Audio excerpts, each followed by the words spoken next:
जय हिंद मित्रांनो, मी होतो यावल वन्यजीव अभयारण्यातील जामण्या वनपरिक्षेत्रातील लंगडाआंबा पासून 3 किलोमीटर अंतरावर असलेल्या शेणपाणी कुटीवर.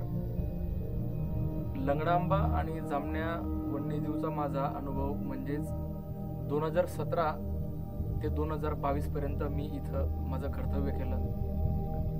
शेणपाणी कुटीवर बसून मी जे तुमच्यासोबत आज जे बोलणार आहे ते माझे अविस्मरणीय दिवस बोलणार आहे.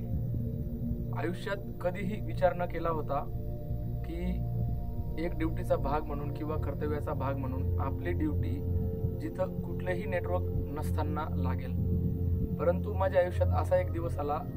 31 मे 2017 रोजी माझी जामनेर वनपरिक्षेत्रातून जळगाव वनविभागातून जामण्या वन्यजीव म्हणजेच यावल अभयारण्यात बदली झाली. बदली झाल्यानंतर मी फार शॉक झालो. मला फार भीतीदायक असं चित्र माझ्या डोळ्यासमोर उभं राहिलं की आपण संपूर्ण बालपण एक खेडागावात जगलो, आई वडिलांसोबत घालवलं आणि त्यातल्या त्यात वनविभागाची नोकरी ही 2013 मध्ये मिळाली. ती पण स्वतःच्या जिल्ह्यात नसून जिल्ह्यापासून 200 किलोमीटर अंतरावर मला जामनेरला मिळाली. तर जामनेरपासून माझा जो प्रवास झाला, जामनेरला मी 3 वर्ष काम केलं.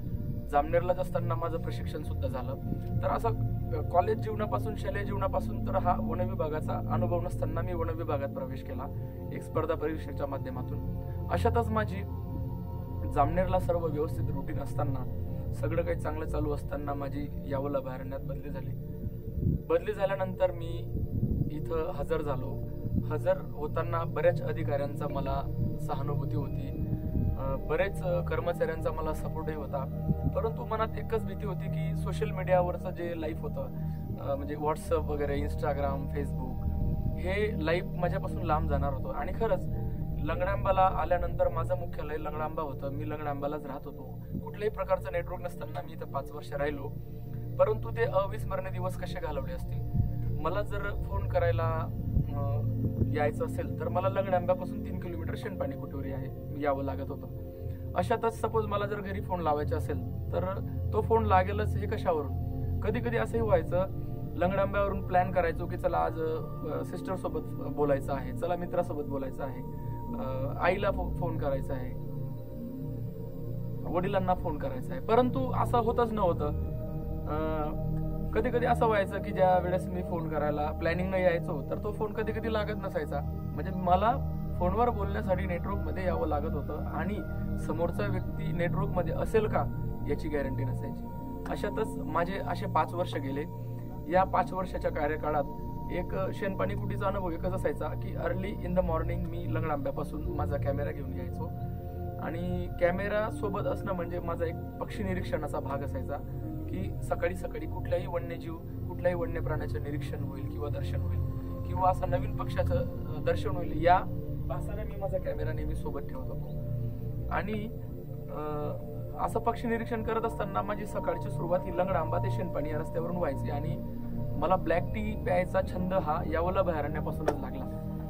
इथं विजू नावाचा एक वनसेवक होता माझा, खूप इमानदार. तर तो माझ्यासाठी ब्लॅक टी ठेवायचा.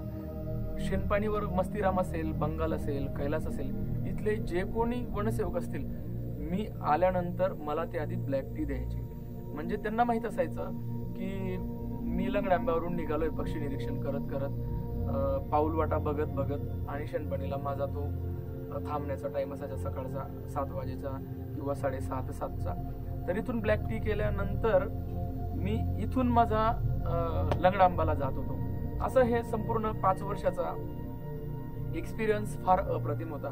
शेणपाणीवर आलो म्हणजे इथली सगळ्यात महत्वाची ओळख म्हणजे इथला ब्लॅक टी आणि दुसरं म्हणजे इथं नीलपंख या पक्षाचं अस्तित्व. जेव्हाही आलो असेल इथं नीलपंख पक्षाचा आदिवास मला दिसला असेल, नीलपंख पक्षाचं दर्शन झालंच असेल.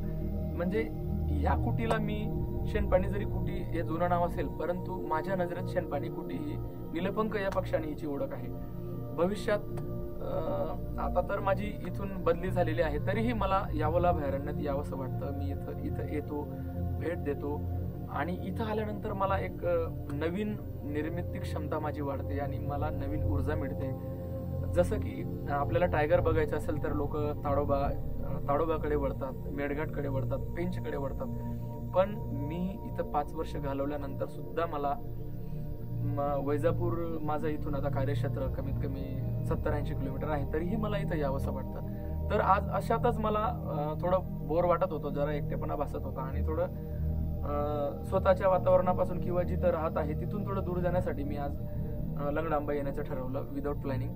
मी माझ्यासोबत कॅमेरा पण घेतलेला आहे, माझ्यासोबत ड्रोन कॅमेरा पण आहे. आता मी सध्या शेणपाणी कुटीवर आहे. मला फार भूक लागलेली आहे, कारण मी विदाऊट प्लॅनिंग आलो, कोणाशी संपर्क न करता. माझे जे जवळचे इथले वनसेवक आहेत, गारसीलाल, काशा, गब्बर, ते थोडं बाहेर गेलेले आहेत आणि माझा जिवलग विजू आता माझ्यासोबत आहे. तो खाली स्वयंपाक करत आहे. त्यानं मस्त उडदाची डाळ बनवलेली आहे आणि अशातच पोळ्या झाल्यानंतर मग मी इथं जेवणाचा आनंद घेईल. तर मित्रांनो, असा ह्या शेणपाणी कुटीचा एक्सपिरियन्स माझ्या आयुष्यात अविस्मरणीय होता आणि अविस्मरणीय असणार आहे. यावल अभयारण्याला माझा कधीही सलाम असेल आणि भविष्यात जर मला यावल अभयारण्य मिळालं तर मी नक्कीच आवडीने येईल आणि इथले जैवविविधता अभ्यासेल आणि येथील वाघाचा जे अधिवास आहे तो नक्कीच उंचवण्याचा प्रयत्न करेल. जय हिंद.